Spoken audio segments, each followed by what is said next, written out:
मैं मैथिली ठाकुर जी को बधाई देता हूं कि आपके ऐसे युवा चेहरा भारतीय जनता पार्टी को और इस पार्टी में शामिल हो रही हैं। इसके लिए भारतीय जनता पार्टी आपका स्वागत करता है। सम्मिलित कर रहे हैं हमारे प्रदेश अध्यक्ष आदरणीय डॉक्टर दिलीप जायसवाल जी। विपक्ष हताशा में है, विपक्ष डिप्रेशन में है और मीडिया में कुछ से कुछ शिकूफा देने का प्रयास करता है।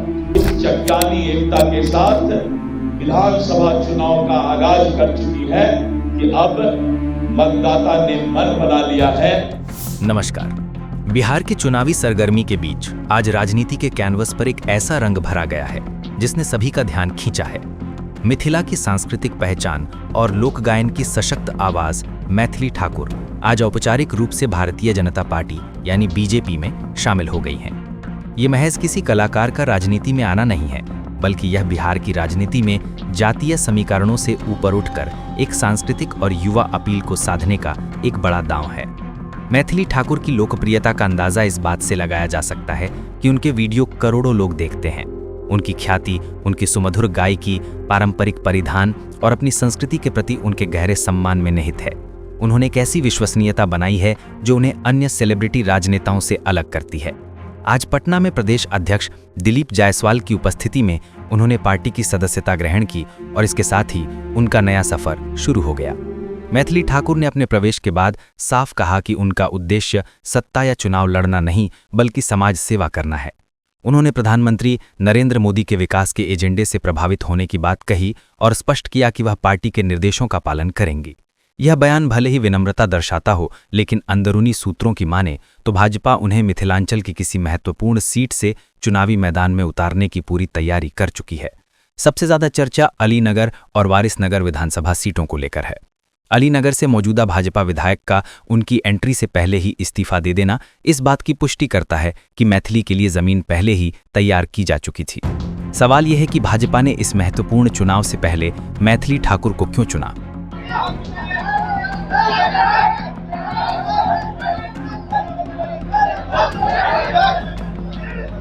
कृपया आप शांत हो जाए, अध्यक्ष जी बोल रहे हैं, कृपया शांत हो जाइए।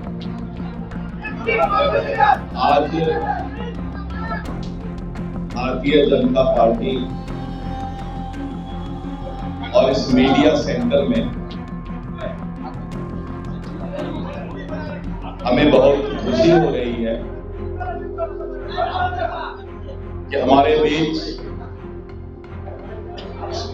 दो ऐसे हस्ती जिन्होंने भारतीय जनता पार्टी के विचारधारा को पसंद किया और भारतीय जनता पार्टी में आज अपना ज्वाइनिंग उनका हो रहा है। ऐसे श्री भरत बिंद जी हैं, राष्ट्रीय जनता दल से सम्मानित विधायक अभी तक थे और आरजेडी राष्ट्रीय जनता दल छोड़कर आज भारतीय जनता पार्टी में उनका ज्वाइनिंग हुआ है। मैं भरत बिंद जी का जो भभुआ विधानसभा संख्या 205 से जीत कर आए हैं, मैं उनका भारतीय जनता पार्टी में स्वागत करता हूं। मैंने पहले भी कहा था कि करीब आधे दर्जन से ज्यादा विधायक जो इंडी गठबंधन आरजेडी और कांग्रेस से भारतीय जनता पार्टी में शामिल होंगे और हमारे दूसरे जो लोक गायिका हैं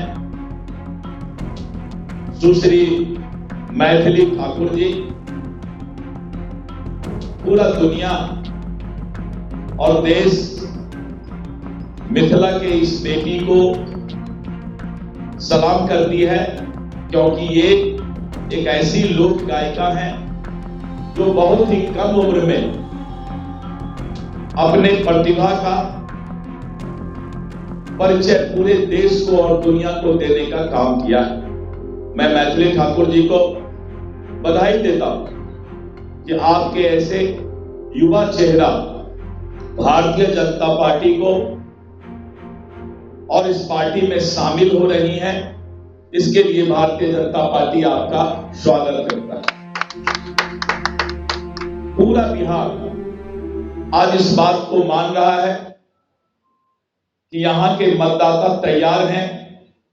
जिस तरह से भारतीय जनता पार्टी ने और एनडीए गठबंधन की सरकार ने दुनिया के लोकप्रिय नेता और भारत के यशस्वी प्रधानमंत्री श्री नरेंद्र मोदी जी और बिहार के लोकप्रिय मुख्यमंत्री श्री नीतीश कुमार जी के नेतृत्व में बिहार आगे बढ़ रहा है, बिहार विकसित हो रहा है और मतदाता इस बात का मन बना चुकी है कि हम फिर से बिहार में 2/3 से भी ज्यादा बहुमत से एनडीए की सरकार बनाने जा रही है। और विपक्ष के पास कोई मुद्दा नहीं, विपक्ष विकास पर कोई बात नहीं कर सकती। और आप देख रहे थे कल से कि उनको लग रहा है कि एनडीए गठबंधन ने सबसे पहले सीट शेयरिंग की घोषणा कर दी। पांचों दल ने मिलकर सौहार्दपूर्ण वातावरण में अपनी चट्टानी एकता को दिखाते हुए और सीटों की संख्या निर्धारित सीट शेयरिंग का घोषणा किया। और आज आपने देखा कि हमने उम्मीदवारों की भी घोषणा शुरू कर दी है। विपक्ष हताशा में है, विपक्ष डिप्रेशन में है और मीडिया में कुछ से कुछ सिगुफा देने का प्रयास करता है। लेकिन सिगुफा तो सिगुफा होता है, अफवाह तो अफवाह होता है। 2-3 घंटा चलता है, लोग मजा लेते हैं, लेकिन बाद में जब पता लगता है ये 5 पांडव एनडीए जिस चट्टानी एकता के साथ विधानसभा चुनाव का आगाज कर चुकी है कि अब मतदाता ने मन बना लिया है कि भारी बहुमत से एनडीए की सरकार बनेगी। मित्रों, अभी मैंने कहा था कि आधे दर्जन से ज्यादा विधायक इंडी गठबंधन राजद कांग्रेस को छोड़कर भारतीय जनता पार्टी में शामिल होंगे। आगे आगे देखिए होता है क्या। कल फिर हम लोग मिलेंगे और इस तरह करके चारों तरफ विपक्ष धाराशाही होता जा रहा है। विपक्ष का टायर पंचर हो गया है, विपक्ष के टायर का हवा निकल गया है, क्योंकि हमने ईमानदारी से पारदर्शिता के साथ गठबंधन धर्म भी निभाया है और नीतीश कुमार जी के नेतृत्व में जो हमारा ये चुनाव बिहार विधानसभा का होगा उसमें हमने ठाना है। जाइए उनके पास, उनको बैठाइए, नमस्कार कर रहे हैं, मेरा भी नमस्कार ले। और सब लोगों ने ठाना है कि फिर से एनडीए का सरकार लाना है। रफ्तार पकड़ चुका है बिहार और बिहार अब एनडीए सरकार में ही आगे बढ़ेगा, विकसित होगा। महिलाओं का सशक्तिकरण, गरीब का कल्याण, युवाओं का भविष्य, किसानों का कल्याण, ये हमारी सरकार की प्राथमिकता है और हम इसी प्राथमिकता के साथ चुनाव में मतदाता के पास जाने वाले हैं। आप सभी मीडिया कर्मी के भाइयों बहनों और साथ में जो छायाकार बंधु हैं, सभी लोगों को मेरा नमस्कार। इसके पीछे एक सुनियोजित रणनीति है। पहला कारण है युवा और महिला vote bank. Maithili Thakur social media पर सबसे ज़्यादा फॉलो की जाने वाली बिहारी शख्सियतों में से एक हैं। वो सीधे उस युवा वर्ग से जुड़ती हैं जो जाति और धर्म की पारंपरिक राजनीति से ऊपर उठकर एक नई पहचान चाहता है। दूसरा, उनकी सात्विक छवि महिलाओं के बीच गहरी पैठ बनाएगी जो बिहार के चुनाव में एक निर्णायक भूमिका निभाती हैं।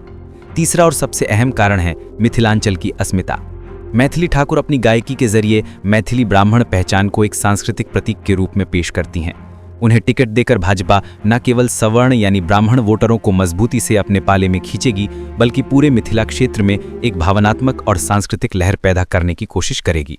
यह जातीय गणित में उलझे विपक्ष के लिए एक बड़ी चुनौती होगी, क्योंकि मैथिली की अपील जनता से सीधे है। लेकिन यह सफर चुनौतियों से खाली नहीं है। राजनीति का मैदान गायकी के मंच से बहुत अलग है। उन्हें जल्द ही यह साबित करना होगा कि वह केवल एक लोकप्रिय चेहरा नहीं, बल्कि जमीनी हकीकत समझने वाली एक प्रभावी नेता भी हैं। उन्हें बिहार की जटिल जातीय और क्षेत्रीय राजनीति को समझना होगा और पार्टी संगठन के साथ तालमेल बिठाना होगा। सबसे बड़ी चुनौती ये होगी कि क्या वह अपनी निर्दलीय विश्वसनीयता को पार्टी की विचारधारा और चुनावी दबाव के बीच बरकरार रख पाएंगी। कुल मिलाकर मैथिली ठाकुर का भाजपा में आना एक गेम चेंजर साबित हो सकता है। यह दिखाता है कि भाजपा अब केवल पारंपरिक राजनीतिक चेहरों पर ही नहीं, बल्कि युवाओं में पकड़ रखने वाले सांस्कृतिक प्रतीकों पर भी बड़ा दांव खेल रही है। उनका आगमन बिहार की राजनीतिक बिसात पर एक नया मोहरा है, और ये मोहरा कितना असरदार साबित होगा, ये आने वाले कुछ हफ्तों में स्पष्ट हो जाएगा। ये देखना दिलचस्प होगा कि सुरों की ये रानी राजनीति के इस नए राग में कितना तालमेल बिठा पाती है।